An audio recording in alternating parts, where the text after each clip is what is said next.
Hello, everyone, and welcome back to another episode of the Garment Decorators podcast. This week, Andy and I are very excited to be joined by Matt from Print Pro UK. We have wanted to have Matt on the podcast for a very, very long time, so I'm very happy that we're finally sitting down to have this conversation. And we're going to dive deep into Matt's business, why he started, tips, tricks, social media. I want to touch on that as well. We've got a lot to cover today. So without further ado, Matt, hello, how are you doing? Yes, I'm good. Thank you. Thanks for having me on. It's a nice surprise being contacted to get onto this.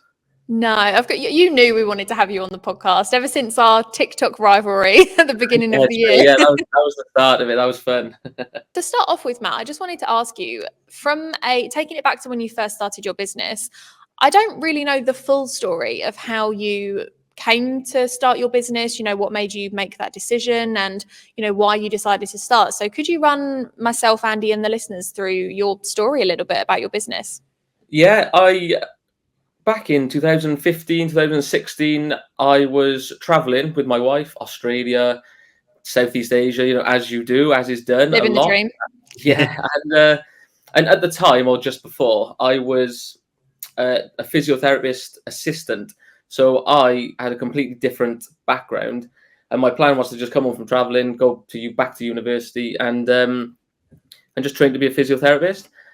But then I wanted to sort of create an online business or just do something online, and I was really into the gym, and I was a CrossFit coach, and I just decided to try and set up a CrossFit clothing brand or a clothing brand aimed at CrossFitters.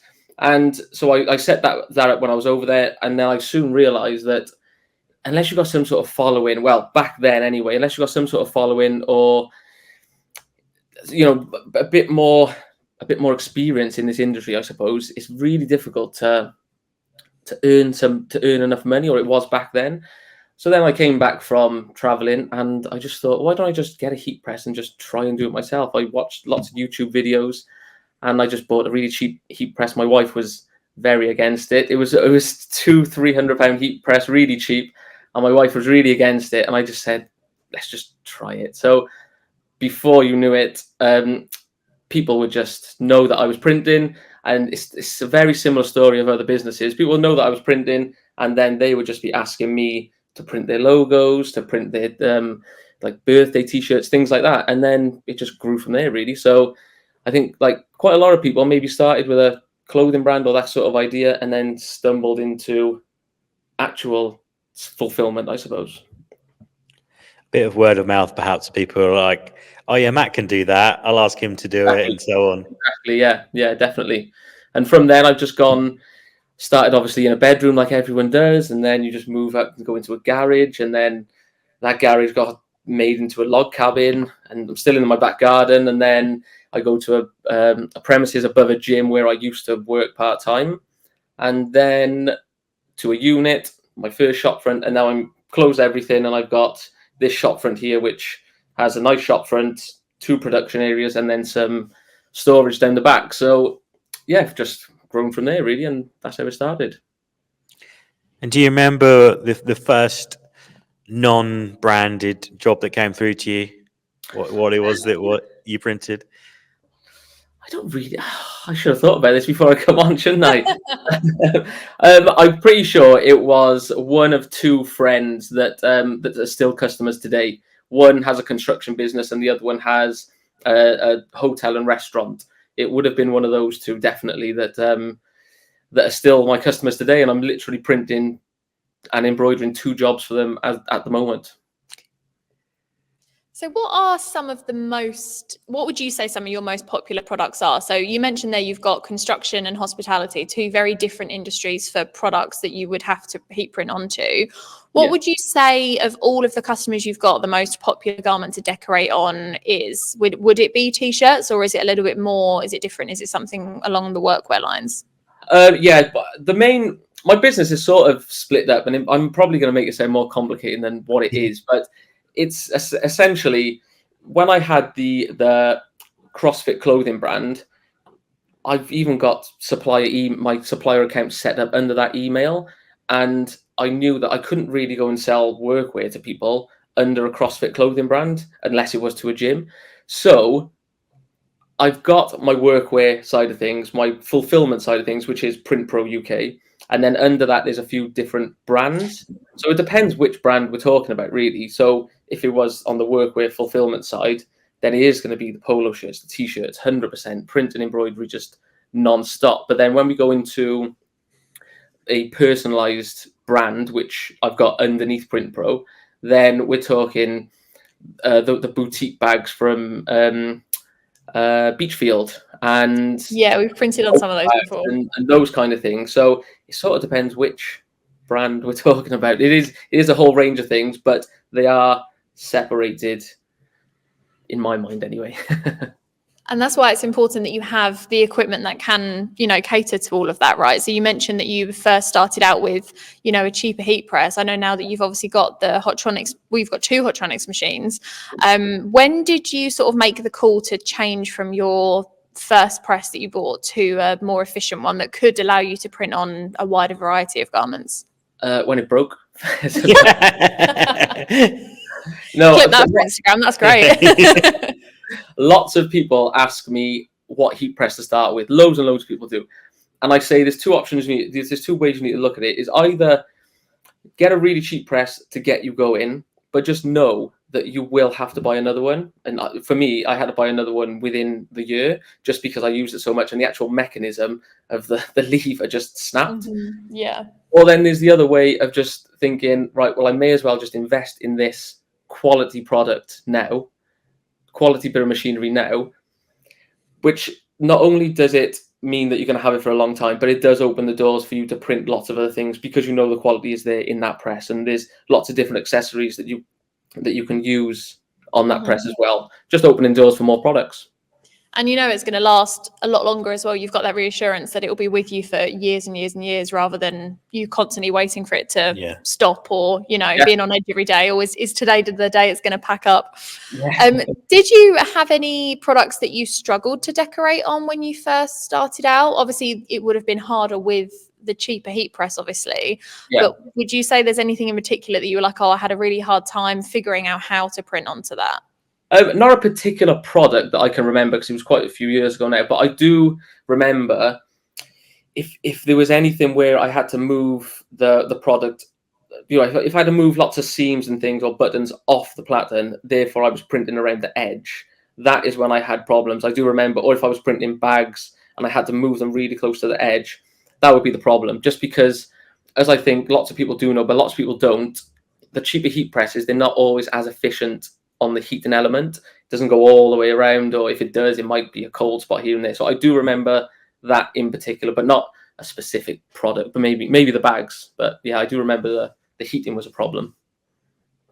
Was it transfers just like not fusing properly? Like you were peeling them and they weren't coming off because the heat wasn't completely distributed over the entire area that you were trying to print on? Exactly. Yeah, exactly. So many times you lift up the heat press and you just hope, and you just try and peel away, and you just hope that it would stay, and you just know that it wouldn't. And I did get a heat gun because I didn't know what the problem was, so I would just go back on YouTube and try and find out, because with the heat press that I got, there was no real support or customer service or anything.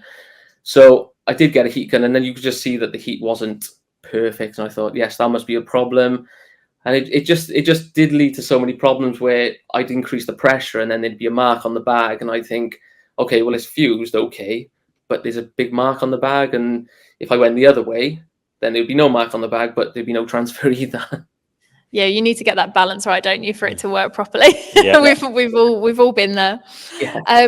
You can't run your business like that either, can you? Like you said, hoping that every time it goes up that it's adhered. You want to know that every time you lift it up and you peel that carrier, that it's going to be 100% perfect every single time.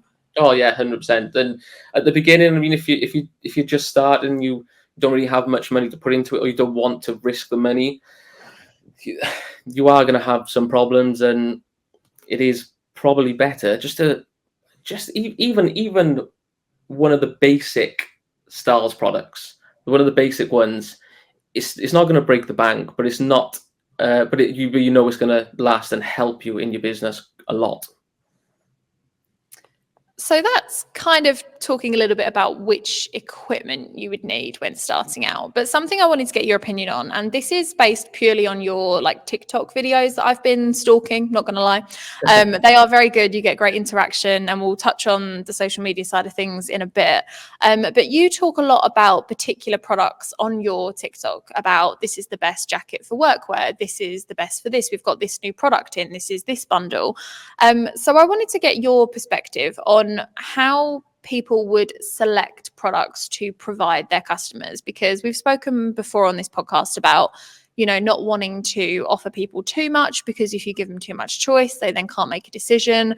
But you seem to have a good selection to the point where you've got enough to talk about. So what would your advice be for someone who, two scenarios, say they're just starting and they don't really know what to do, and then also if they're looking to expand into workwear, winterwear, that kind of like jacket situation, what would your advice be for them on product selection?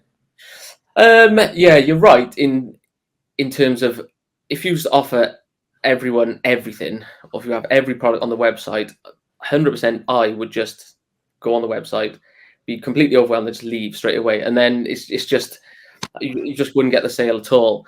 In terms of getting like learning what products to use, I just try and find a rep. Just get hold of the supplier, get hold of the rep, and they will usually offer you, or they'll either bring it round or a product round, or they will just send you out a sample for you to use.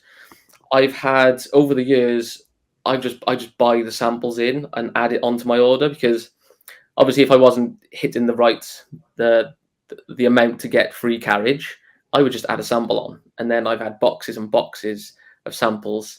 So I do know what to talk about there, but I would advise don't spend all the money on the samples if you don't have to. Just try and get hold of a rep. Phone the suppliers; they're really good. The main suppliers in the UK are really good, and they all have reps in your area, and that is how you can get hold of a sample just to try out and use the products and just give them a go. Just try them out and see how they hold up to the print and how they hold up to the heat and the pressure that you're going to put it under. But that, just get hold of the reps. Yeah, we always advise testing first, because I mean, Andy and I always say that we can provide you with, you know, the perfect application instructions for the decoration material. We can give you the best quality heat press on the market and the settings for that. But some fabrics and some garments, dependent on if they have obstructions and things like that, need testing beforehand, because you are going to have to alter your process ever so slightly to get that perfect application. So I think that's fantastic advice. What would you say your favorite product is to decorate out of any that you've ever printed on before? Favorite in terms of ease, it's just slap it on a tote bag. No, but there's, honestly, just a standard t-shirt. You can just left chest print. You can just lay it down. You can get through so many, especially knowing that you've got a good heat press and a good transfer or vinyl. You can just get through so many. But I do like putting prints on. There's some gilets, especially from Result and places like that, where they have different colors, and then once you match the brand color up with the zips, it really looks nice. That's just in terms of like aesthetic, it really looks nice. But in terms of ease and just getting through jobs, you just can't beat a t-shirt, really, can you? So earlier this year, I noticed on your TikTok page that you were offering bundle products to people. I wanted to talk to you about this because it's something we have mentioned before on the podcast. We recently recorded, I don't think it's come out. Oh no, it came out on Monday. Yeah, the most recent one we posted was the how to increase average order value and win larger orders. And one of the points within that was bundle up your products. Now, I noticed that you did a workwear bundle, but you also gave away a free beanie with that. So I have two questions off the back of it. Number one, are bundles worth it to you for increased sales? Like, how do you price that so that you know you're still going to, increase your sales but still get a good return? And then my second question is, how do you know when you as a business can justify giving away a free product with an order? Okay, yeah, bundles. So I used to think that in order to offer a bundle, you'd have to put a heavy discount on it, or just really discount the bundle as a whole. But I've come to realize that maybe you can do that if there's a big order of one single product. But now I find that lots of business owners who primarily have these bundles, they just want the batch together. So instead of just going and instead of making that business owner go on the website, order each product individually, they're just happy just to see the product. They'll see, oh, there's t-shirts, I want those. There's jumpers, I want those. There's jackets, I want those. I don't have to look for all those myself. But I would have been happy to pay for them individually. But because they're there and all I have to do is upload my logo and click buy, I'm buying. So yes, on some bundles, it is nice to give a little bit of a discount because for some business owners that is attractive. Some business owners, they might go on there and order each one individually and then compare that with the bundle and say, well, it's not really a bundle if it's not a discount. But others are just, I find, it's just happy to have the bundle there ready to buy.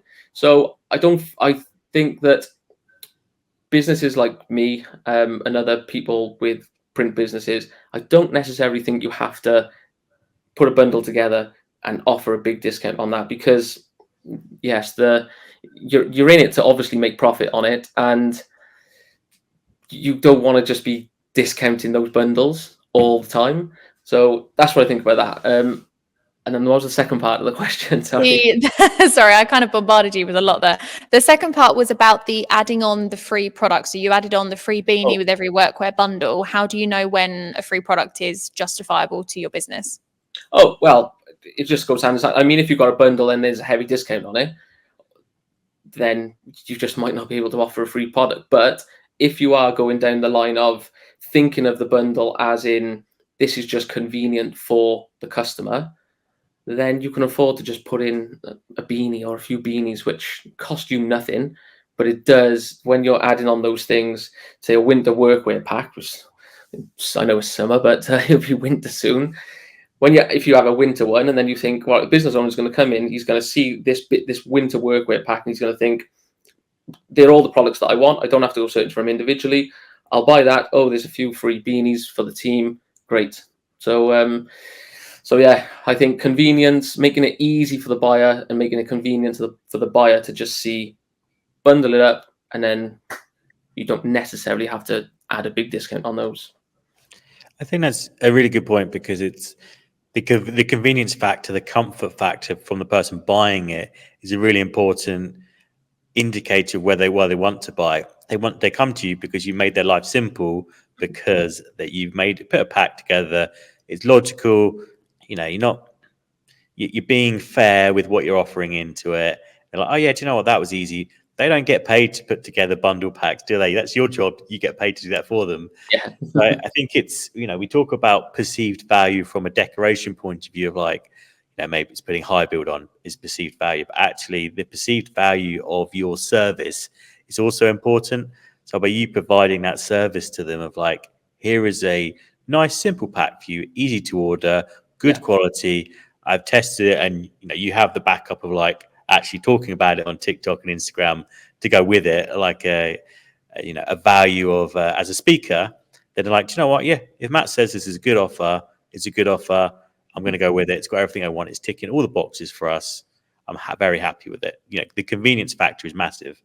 Yeah, definitely. It's just try and make things as frictionless as possible. Just they're the best customers. The customers with not big businesses necessarily, but just local businesses to you that they might be a bit of a pain because they want things yesterday, but they want it, they pay, they just want you to they trust you basically to put a nice pack together, deliver it how you say you're going to deliver it. And they're the ones who value the bundles and the convenience that you're giving them. So they're my favorites. So let's talk about social media. Let's touch on Instagram, TikTok, because It's something that you do very well. We are very envious of how you run your TikTok account. I think your engagement and views are great, and especially for our industry as well. There aren't many people putting content like what you do and what we try to do out onto that platform. So firstly, thank you for doing that, being part of the industry. But secondly, what would you say your business success has been like since you've seen more of a regular flow on those platforms? Have you seen a particular uptake in your order numbers, or has it been more of a brand awareness thing, or what would you say you've gained from that?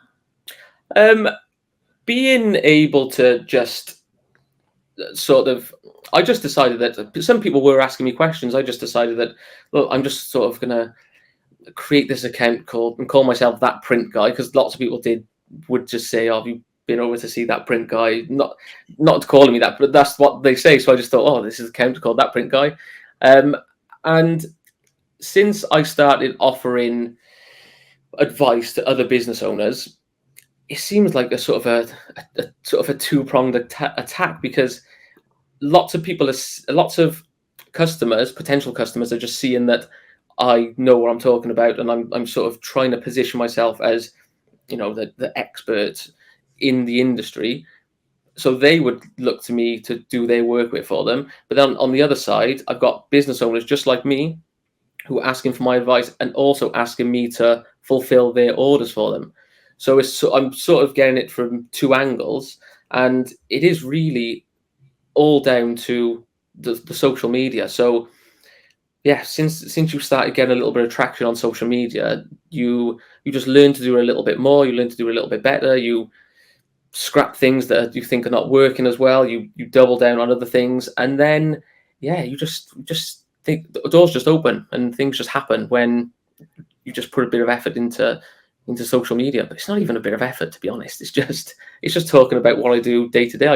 If I've got 100 t-shirts to print over on the heat press, I'll just go live, and then again, you've got the two sort of potential customers watching, asking questions, and just engaging, and that engagement then just rolls over, and just like a snowball effect, and they'll go and see the videos, like, comment, and it just goes and goes and goes. So oh yeah, just got to keep it up now. I think you're really doing a fantastic job on that, but it all seems, it's very authentic as well. I think that's part of what works for it, is that you're not trying to fake what you do. You're obviously passionate about it, which is one of the reasons we wanted to have you on here. Is you seem to really care about what you're printing, the advice you're giving to people, to make sure that either they can, some of them will just be like, you know what, Matt, just do it for us. Some will be like, that was really inspiring. I've always wanted to make t-shirts around this, or do this, or I'm in another part of the country and there's a room for both of us. I'm gonna go on and do it myself now. Exactly. Yeah.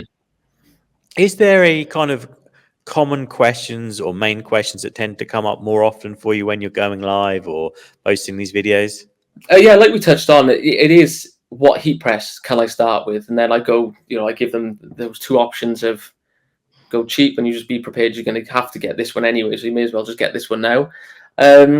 Lots of people do just ask general advice about printing, about what transfers to use when, and whether to use vinyl or not. Lots of people do ask that, and then you get lots of people asking about embroidery machines. So yeah, there's quite a few questions, but really it's, what heat press can I use? What's the best transfers to use? When should I use this transfer? And I just enjoy engaging. I'm not an expert in everything. I do have just experience, really, and I just know where I've gone wrong, and I know when I've used products which haven't really been up to scratch, and I know when I've used heat presses which haven't been up to scratch. So I just give people my own advice, and like you said, I just try to be just me, just authentic as possible, and I try not to pretend. Without, you don't have to name names of like product or anything like that, but can you remember a time where it has all gone wrong, like where you perhaps have a last minute job, or you've had to speak to a customer and be like, do you know what, it's not happening, I'm really sorry? Is there been an educational experience along the way like that? Lots. There's been lots of things where yeah, people have come in last minute, and I said I'll be able to do it, and then I've either sort of ordered a product, like say I've ordered a transfer just because I know I can get it there and then, or I've ordered like a t-shirt just because I know I have it there and then, and it just hasn't worked at all. And then a job which is supposed to be last minute, a little bit of profit, but then I just end up losing profit just because of the labor, and then possibly sometimes buying in the products again from better suppliers. So there's been a few times, and you just learn. You think, oh, last time that didn't go so well, so maybe I'll do this a bit differently.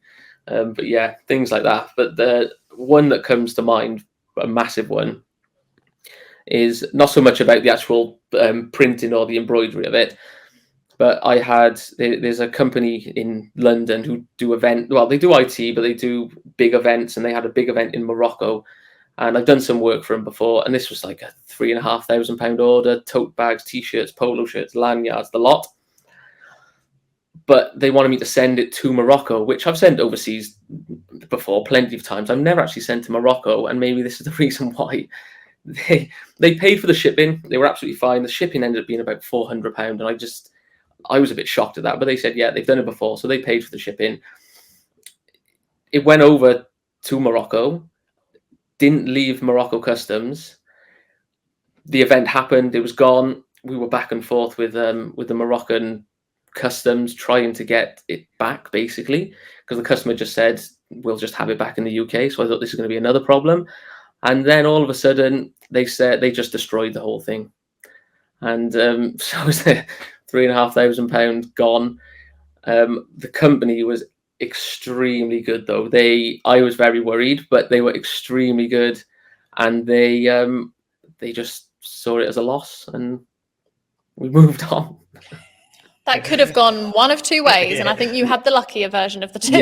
Yes, definitely. But I mean, there's a few things I can learn from it. One is not send to that country again. But they maybe don't take control of the shipping. Maybe I should just leave it to the company to take it to their own event. But you live and you learn, don't you, with those?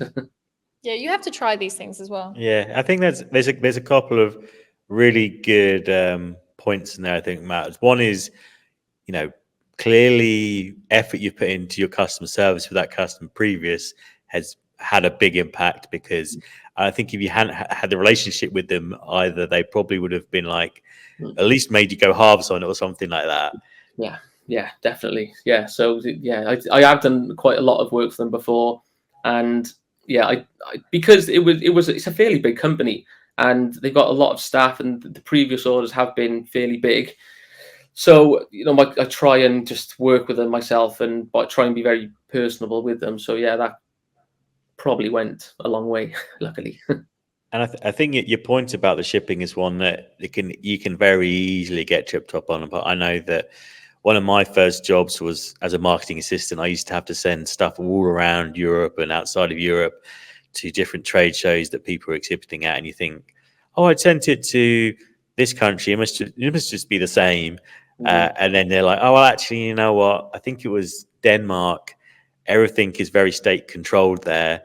So like FedEx is not allowed over the border, so they can't actually deliver it. They have to give it to someone else. But you just don't know these things until you find out, and you're like, oh, great, that never arrived. Yeah.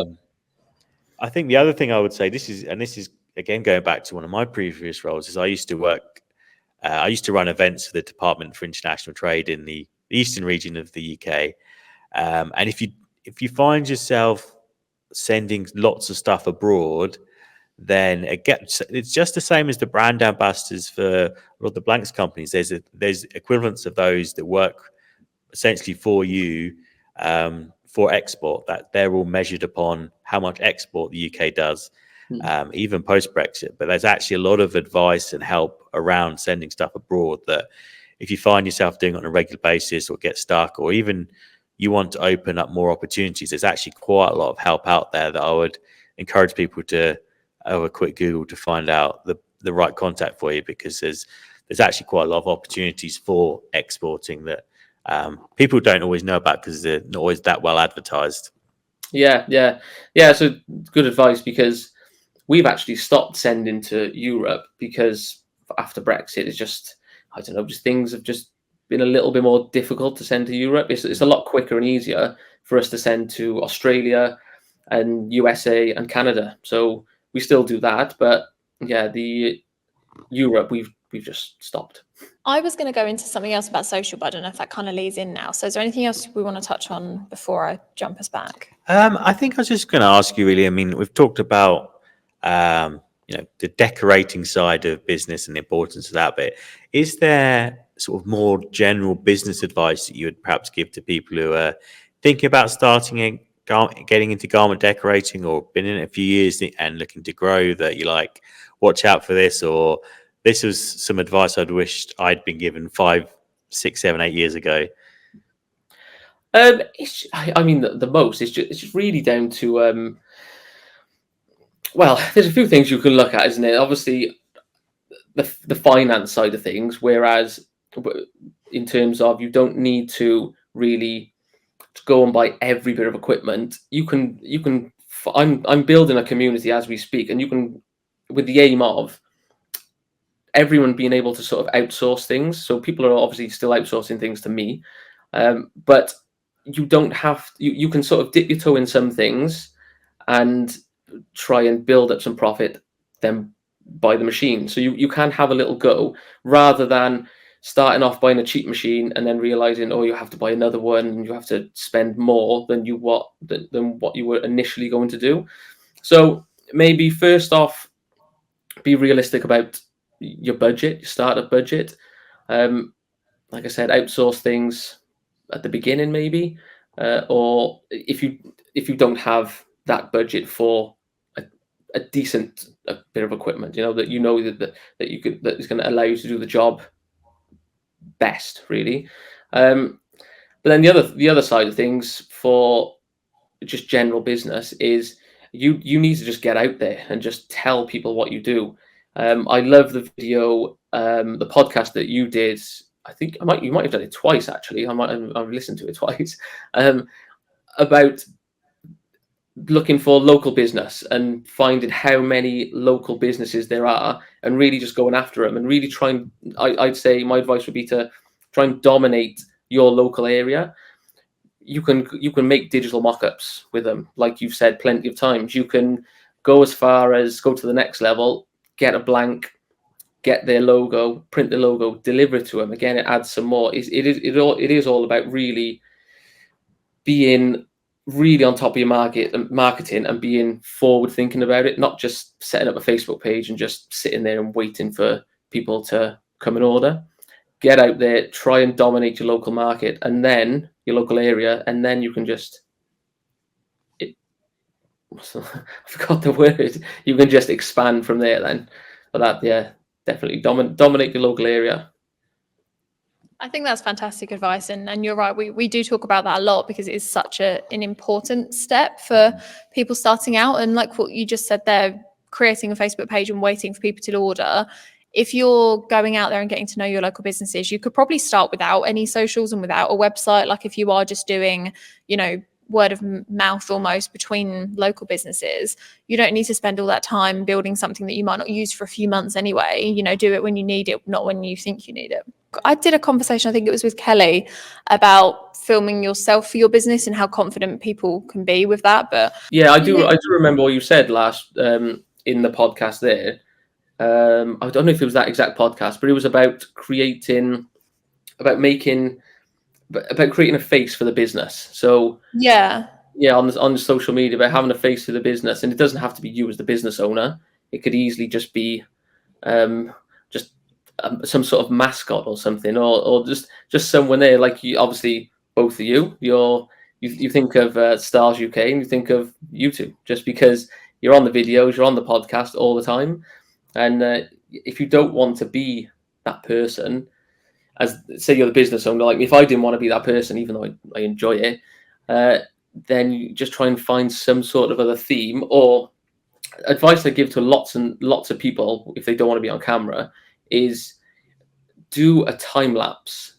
Time lapses are brilliant. You can literally I do them all the time. Just do a time lapse of you printing some t-shirts, and then you can just do a voiceover over that, or even if you didn't want to do a voiceover to begin with, you can just do text on screen, and that is such an easy way. Sometimes I do that if I'm feeling not lazy, but if I haven't got something to talk about that day, or I haven't got the energy to edit the video or make it look decent. I would just find one of my time lapses, maybe do a quick voiceover, maybe do a text on screen.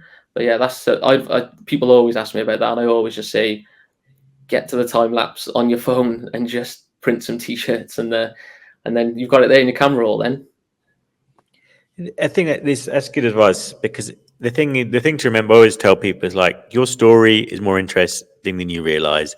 What you're doing, people are interested in that sort of thing. They kind of, it's either the nerdy detail, or just like, sometimes it's just something that looks quite satisfying. Like, it could be like, say, you're fusing t-shirts, or maybe you're folding those t-shirts neatly, putting them into the box. People kind of are weirdly attracted to that kind of content. They're like, oh, that's quite It's really satisfying. quite cathartic for me to watch what they were doing there. I've had quite good traction with a few videos that I've done with no sound. I've turned the radio off. I think I've locked the door so nobody comes in, but no sound whatsoever. And I'm literally putting my clothing onto an embroidery machine, and then the clicking and things like that. They just keep you, and like shortcuts, maybe 1 or 2 seconds, and then you move to the next one. So it takes a lot for me to film it. But people like the little clicks, and then on the heat press, I done one just the other day actually, and just the sound of just the heat press going down and then slamming, and then popping back up, sliding the drawer, just all those little sounds. I didn't talk at all, but I get quite good traction on it. Yeah. Sometimes maybe I talk too much on camera. I think it's two types of videos though, isn't it? Because you said about being authentic and having, you on the videos and people knowing who you are, who your business is, and associating those two things together.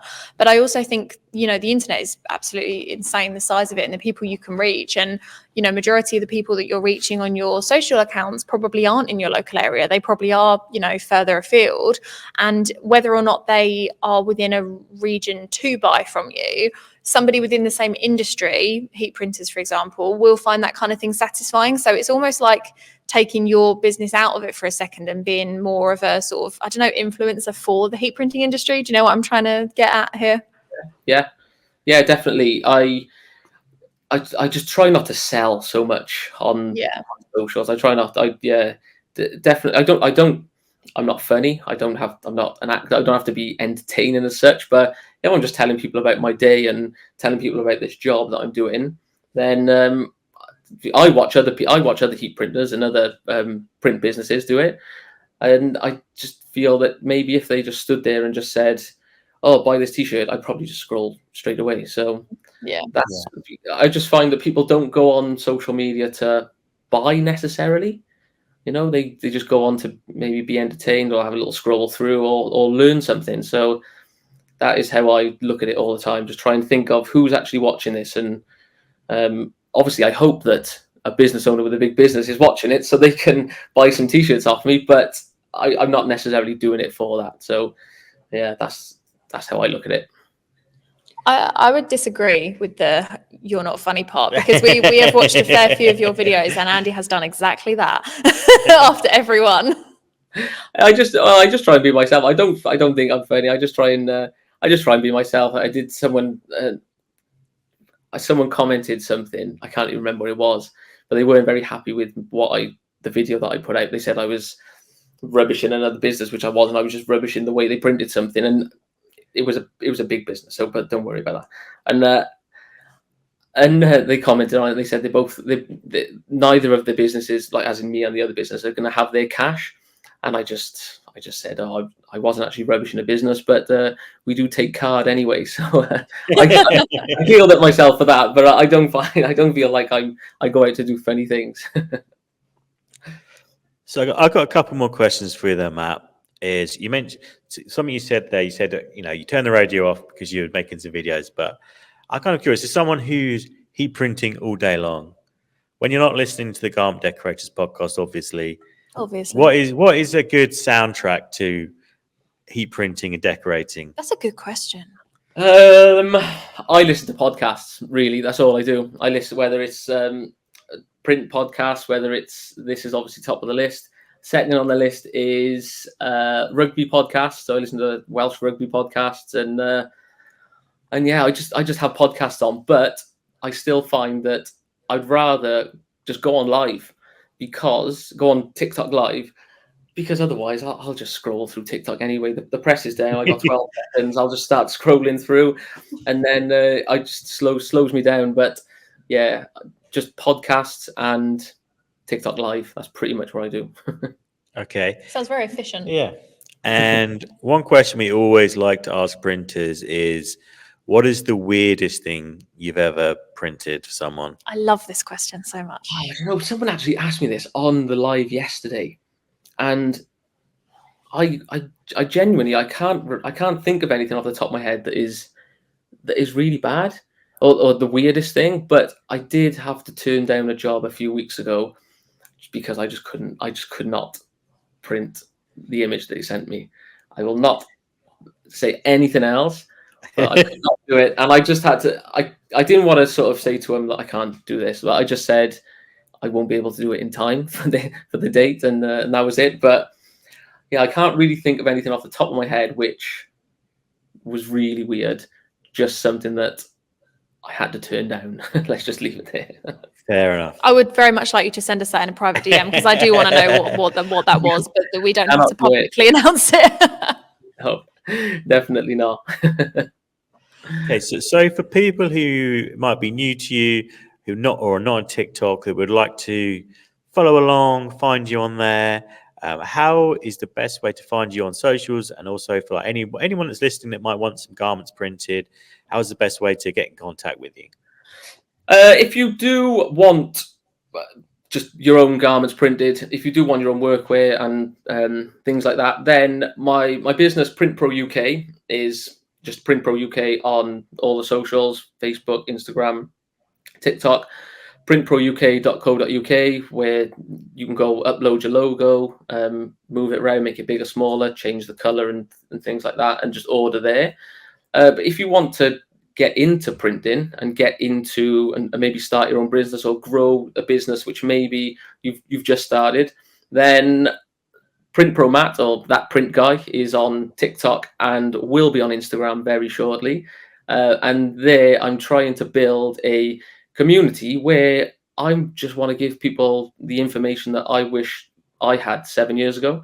So I'm trying to build a community where it's just sort of like, I mean, is it going to be as official as an academy?